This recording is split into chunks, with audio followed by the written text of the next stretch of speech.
sejahtera dan salam sehat bagi kita semua. Perkenalkan, nama saya Maslan Ida Sari Parapat, NIM 170301072, kelas Ilmu Tanah. Pada kali ini, kami diberi tugas oleh dosen penanggung jawab mata kuliah pengelolaan lahan, yaitu kepada Ibu Jamila SPMP. Terima kasih Bu.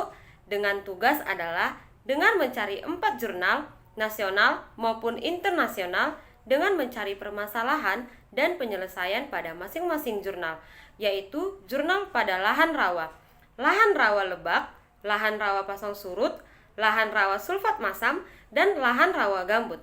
Nah, pada video ini saya akan mempresentasikan dari 4 jurnal tersebut. Selamat menyaksikan, salam sehat bagi kita. Nah, pada jurnal pertama dengan judul Strategi Peningkatan Pemanfaatan Lahan Rawa Pasang Surut dalam Mendukung Peningkatan Produksi Beras di Kalimantan Tengah. Pada jurnal ini adalah jurnal Agriekonomika dengan penulis Dedi Irwandi, Balai Pengkajian Teknologi Pertanian atau BPTP di Kalimantan Tengah. Nah, pada permasalahannya dijumpai adalah kendala yang sering dihadapi dalam pengembangan padi di Kalimantan Tengah. Di antaranya itu adalah belum adanya rekomendasi teknologi spesifik lokasi seperti pemupukan, varietas, pengolahan tanah, dan pengelolaan air. Keberhasilan dalam memacu produksi padi di Kalimantan Tengah juga ditentukan oleh sustainabilitas usaha tani padi. Nah, adapun penyelesaiannya, peranan lahan pasang surut dalam penyediaan beras di Kalimantan Tengah dapat ditingkatkan melalui 5 strategi, yaitu yang pertama, peningkatan produktivitas.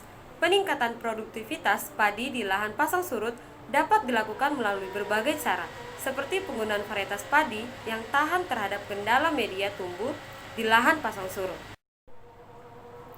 Yang kedua, yaitu peningkatan indeks pertanaman. Peningkatan indeks pertanaman, penanaman padi di lahan pasang surut umumnya hanya sekali setahun menggunakan varietas lokal. Sedikit sekali petani yang menanam padi 2 kali setahun. Menurut Mas Ganti dan kawan-kawan, pada tahun 2004 memperkirakan bahwa petani yang menanam padi 2 kali dalam setahun tidak lebih dari 10%. Oleh karena itu, peluang meningkatkan produksi melalui peningkatan indeks pertanaman ini masih besar. Nah, strategi yang ketiga ada perluasan areal tanam. Nah, pada perluasan areal tanam, yaitu padi di lahan pasang surut ini dapat dilakukan dengan 2 cara, yaitu pemanfaatan lahan tidur.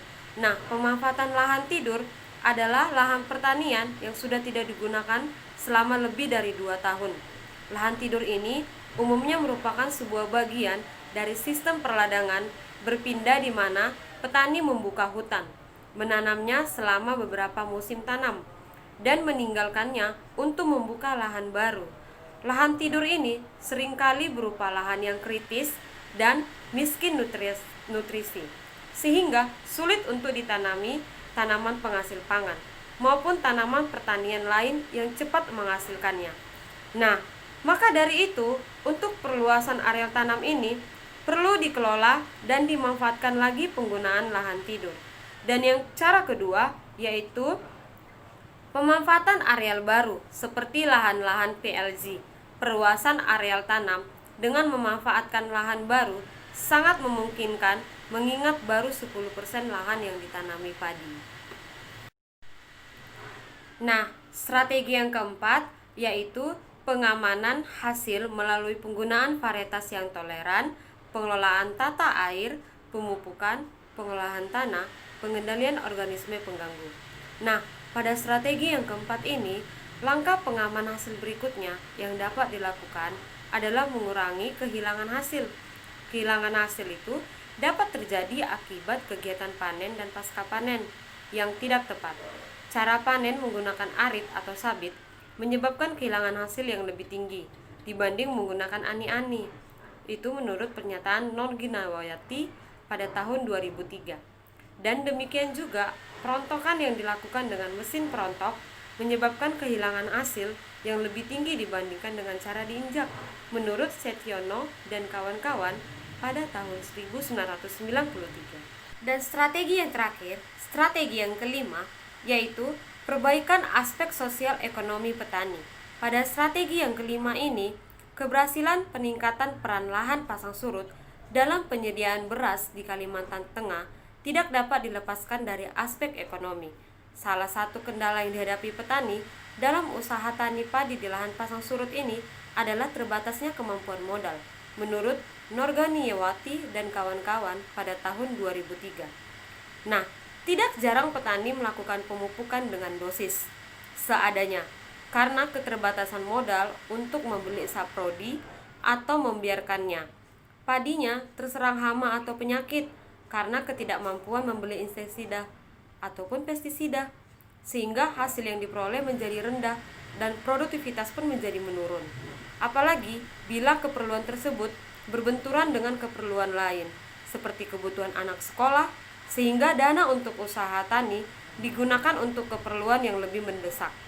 Oleh karena itu, perlu peningkatan peran lembaga keuangan dengan prosedur yang mudah dan dapat diadopsi petani, sehingga produktivitas di lahan pasang surut dapat ditingkatkan.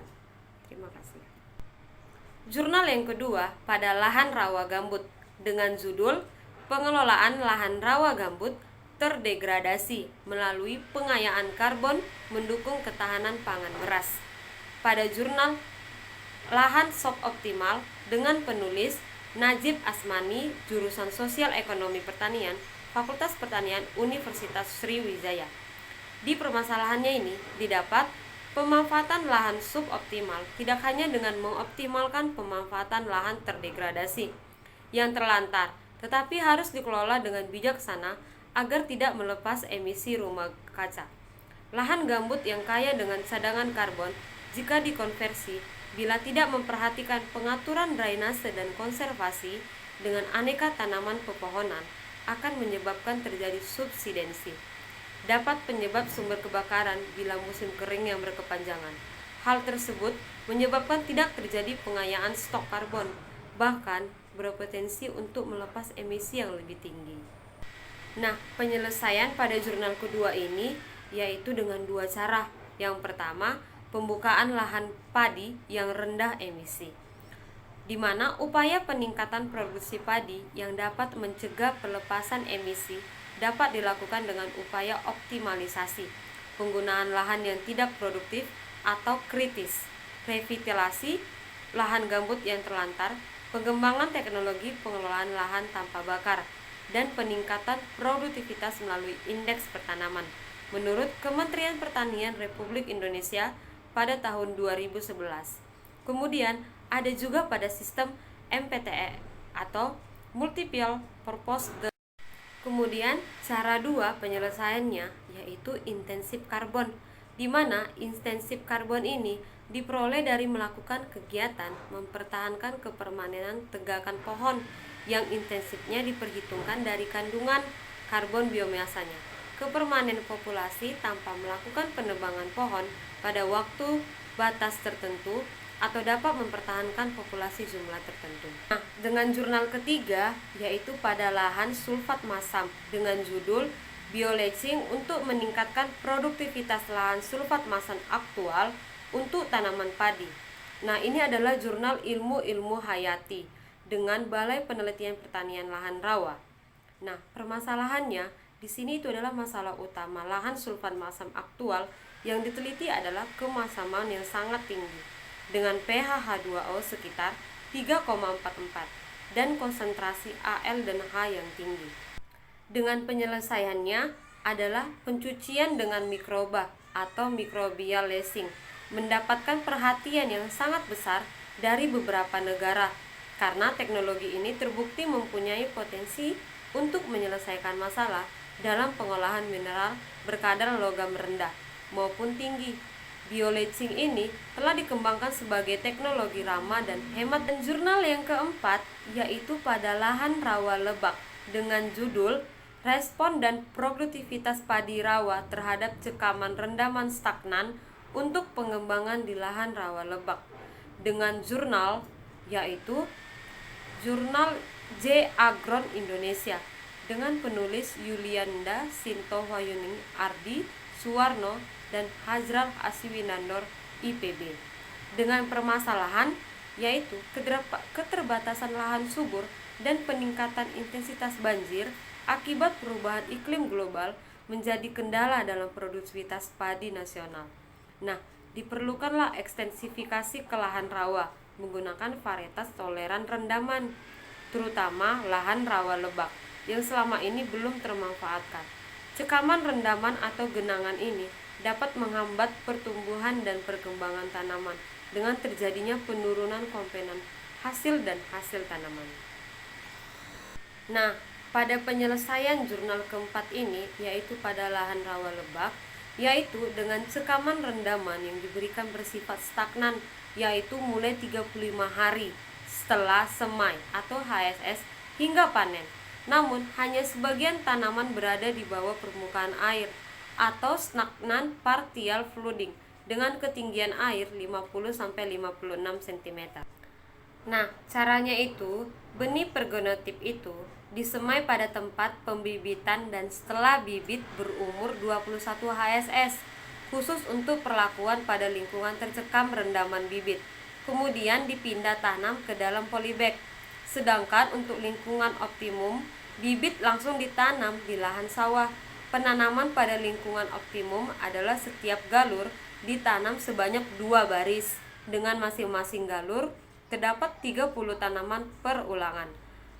Penanaman pada lingkungan tercekam rendaman, yaitu penanaman bibit, tidak dilangsungkan di dasar kolam karena pada awalnya rendaman itu sulit mengeluarkan sebagian air dari dalam kolam.